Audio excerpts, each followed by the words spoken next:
Bidadi township ವಿರೋಧಿಸಿ JDS ಪಾದಯಾತ್ರೆ ಬೆಂಗಳೂರು ಮೈಸೂರು ಹೆದ್ದಾರಿ ಪ್ರವೇಶಿಸಿದಂತಹ ಪಾದಯಾತ್ರೆ ಮಾರ್ಗ ಪ್ರವೇಶಿಸಿದಂತಹ ಬಿಡದಿಯ ಪಾದಯಾತ್ರೆ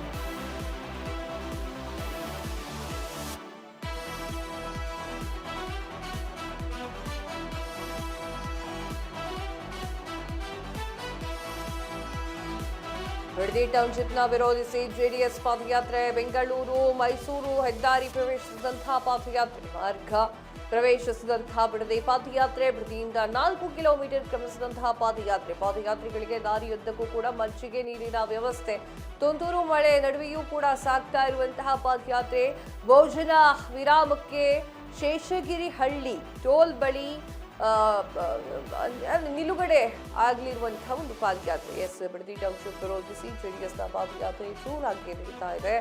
ಅದಕ್ಕೆ ಸಂಬಂಧಪಟ್ಟಂತೆ ನಮ್ಮ ಪ್ರತಿನಿಧಿಗಳು ಕೂಡ ಅಲ್ಲೇ ಇದ್ದಾರೆ. ನೇರವಾಗಿ ಅಲ್ಲಿ ಏನು ನಡೀತಾ ಇದೆ ಎನ್ನುವಂತಹ ಇಂಚಿಂಚು ಮಾಹಿತಿಯನ್ನ ಕೊಡ್ತಾ ಹೋಗ್ತಾರೆ. ಬಿಡದಿಯಿಂದ 4 ಕಿಲೋಮೀಟರ್ ಈಗ ಜೆಡಿಎಸ್ನ ಪಾದಯಾತ್ರೆ ನಡೆದು ಬರ್ತಾ ಇದೆ. ಊಟಕ್ಕೆ ವಿರಾಮವನ್ನ ಕೊಡಲಾಗ್ತಾ ಇದೆ. ಯಾತ್ರಿಗಳಿಗೆ ದಾರಿಯುದ್ದಕ್ಕೂ ನೀರು ಮಜ್ಜಿಗೆಯ ವ್ಯವಸ್ಥೆಯನ್ನ ಮಾಡಲಾಗಿದೆ ಎನ್ನುವುದು ವಿಚಾರ ಗೊತ್ತಾಗಿದೆ. ಭೋಜನ ವಿರಾಮಕ್ಕಾಗಿ ಶೇಷಗಿರಿ ಹಳ್ಳಿಯ ಟೋಲ್ ಬಳಿ ನಿಲುಗಡೆ ಮಾಡಲಿಕ್ಕೆ ರೆಡಿ ಮಾಡಿಕೊಂಡಿದ್ದಾರೆ.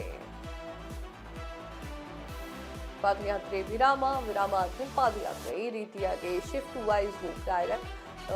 ಈ ಒಂದು ಪಾದಯಾತ್ರೆಗೆ ಸರ್ಕಾರ ಯಾವ ರೀತಿ ಸ್ಪಂದನೆ ನೀಡುತ್ತೆ ಅನ್ನೋದನ್ನ ಕಾದು ನೋಡಬೇಕಾಗಿದೆ. ತುಂತುರು ಮಳೆ ಬರ್ತಾ ಇದೆ, ಆದರೂ ಕೂಡ ಪಾದಯಾತ್ರೆ ಬಿಟ್ಟಿಲ್ಲ.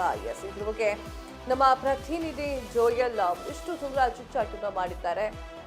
ಒಂದೊಂದೇ ನೋಡ್ತಾ ಹೋಗೋಣ.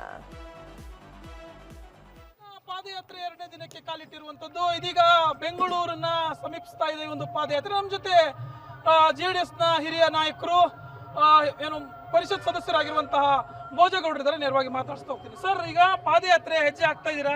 ನಿನ್ನೆಯಿಂದ ಆರಂಭವಾದಂತಹ ಪಾದಯಾತ್ರೆ 2ನೇ ದಿನಕ್ಕೆ ಕಾಲಿಟ್ಟಿದೆ, ಏನ್ ಹೇಳ್ತೀರಿ? ನೋಡಿ, ಈ ಪಾದಯಾತ್ರೆ JDS-ನ ಸಂಭ್ರಮಕ್ಕೂ ಅಲ್ಲ, JDS-ನ ವಿಜೃಂಭಿಸೋಕ್ಕೂ ಅಲ್ಲ. ಈ ಪಾದಯಾತ್ರೆ ಈ ನಾಡಿನ ರೈತರ ಒಂದು ಕಣ್ಮಣಿಯಾಗಿರ್ತಕ್ಕಂಥ ದೇವೇಗೌಡರು ಕಳೆದ ಅವರ 80 ವರ್ಷಗಳಿಂದ ಸುದೀರ್ಘವಾದ ರಾಜಕಾರಣದಲ್ಲಿ ರೈತ ಪರವಾಗಿ ಹೋರಾಟವನ್ನು ಮಾಡ್ಕೊಂಡು ಬಂದಿದ್ದು, ಈ ನಾಡಿನ ಅನೇಕ ಬಾರಿ ಈ ರೈತರನ್ನ ರಕ್ಷಣೆ ಮಾಡಿದ್ದಾರೆ. ಇವತ್ತು ಅವರು ಈ ಭಾಗದಿಂದ ಮುಖ್ಯಮಂತ್ರಿ ಆಗಿದ್ದಾರೆ, ಪ್ರಧಾನಮಂತ್ರಿ ಆಗಿದ್ದಾರೆ, ಕುಮಾರಸ್ವಾಮಿ ಅವರು ಮುಖ್ಯಮಂತ್ರಿ ಆಗಿ ಹೋಗಿದ್ದಾರೆ. ಹಾಗಾಗಿ ಅವ್ರ ಋಣ ಇದೆ.